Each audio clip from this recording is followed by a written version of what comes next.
Okay, so part 4 of the Fortnight of Terror.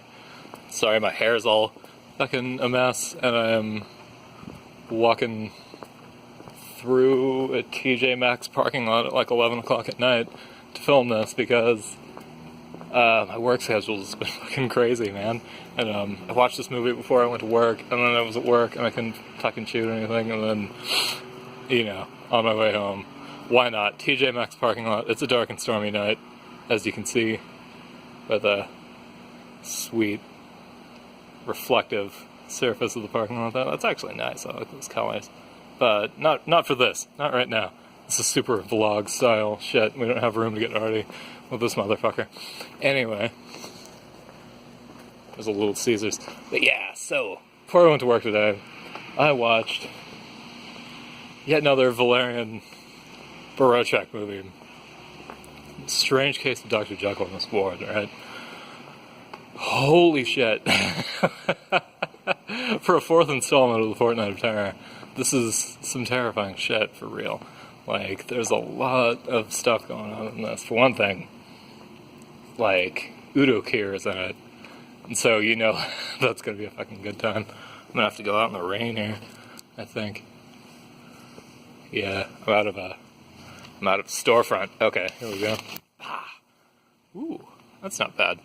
Anyway, fucking Udo Kier is in this movie, and he's awesome at it. He plays Dr. Jekyll, right? And, like, there's a whole bunch of other...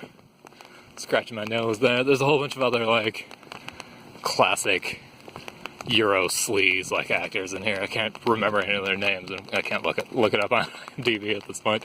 So you're just gonna have to trust me that this movie's full of names, and it's fully awesome, right?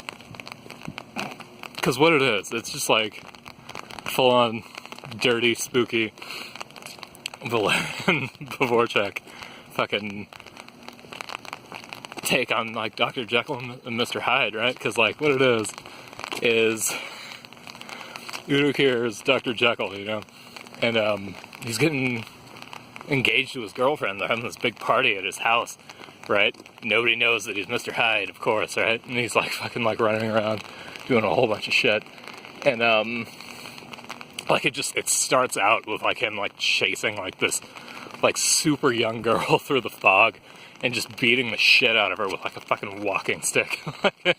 It's so awesome, so atmospheric. I dig it. I know it sounds like Donald Trump a lot of times when I talk. I'm like, oh, so good. It's gonna be so good.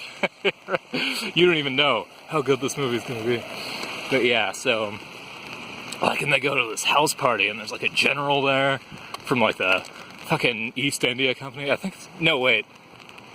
Maybe he was in the Crimean War. I can't remember now, but it's like an old-timey British general, and, like, all these fucking people, and, people are, like, bringing, like, presents from, like, far-off lands.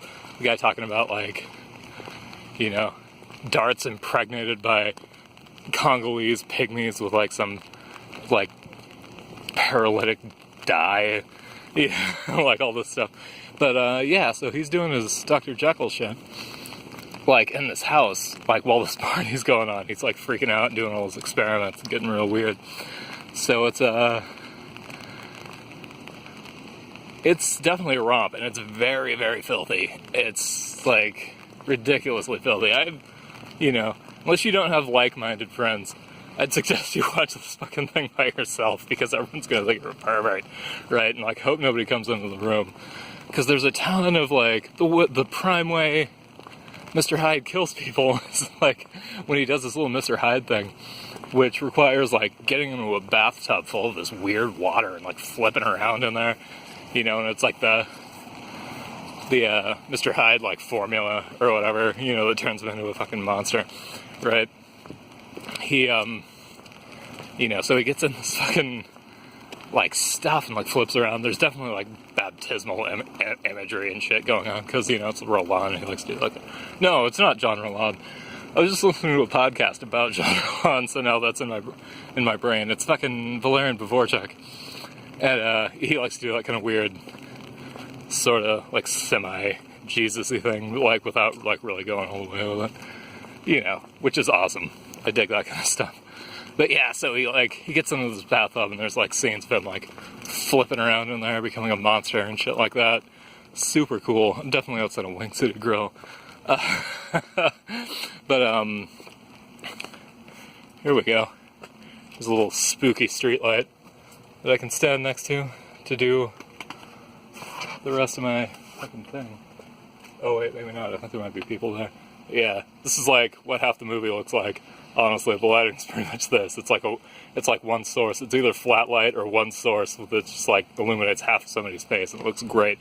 But yeah, so he's fucking around in here, and like the chief way Mr. Hyde kills people is that like the Mr. Hyde formula gives you like a 6-foot dick. Well, it's not really 6 feet.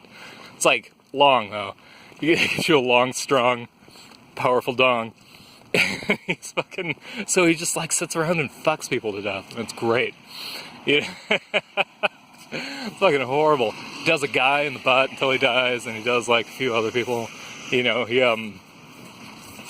fucks the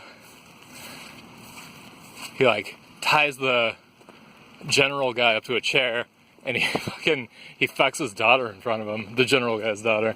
You know, and that's fucking like weird, and it's super gross. And then later he like, the general fucking like spanks her with a rope and stuff. It's real sleazy and awesome. And there's like a whole lot of like weird stuff going on. And eventually, like, you know, his freaking his girlfriend, his fiance, like gets involved in this thing too, right? And she like, it's not really a spoiler because like this movie doesn't really have so much of a plot. It's more about like, you know, just experiencing it and like rolling with the weird shit that's happening. But like, yeah, so she jumps in his monster juice and they just fucking become monsters together. And she's like the only girl who can like take his fucking giant dick because she's like a monster too. And they ride away and do evil in a fucking covered taxi cab together. Oh my god, every car in the world. Here we go. It's the one problem with shooting this kind of shit in the street, like in the rain, is that I'm sure it's super loud. But yeah, man, this might be, honestly, I don't know if Labette or this is my favorite fucking Valerian Boracek movie. It might actually be this, like, just fucking, it really definitely builds a creepy atmosphere. It's super exploitative and like filthy and weird, you know. But at the same time, like, it's really well acted. Like, Udo Kier is like really good in it. He's really good in everything. Like, every movie he's in, he fucking like outshines like a lot of the actors because he's actually like, you know, real good in it, even though he's like in a whole bunch of like sleazy, weird like shit. But yeah, like the girls are hot, you know, which you totally need for, hear those fucking dogs barking. But yeah, the girls are hot, which you totally need. The atmosphere is spooky. They're like locked in this house. They like end up shooting like a servant because they like by accident, and like then nobody cares because he's like, I can't remember if he's black or from India, but you know, like Valerian likes to throw in like that like little subtle social commentary, like he does with Labette, you know, and like all the like the racial shit he does with that. But yeah, man, it's real good. But I'm gonna go home. And, sweet, so that's part 4. The, strange case of Dr. Jekyll and Mrs. Ward, right? So cool. So very cool.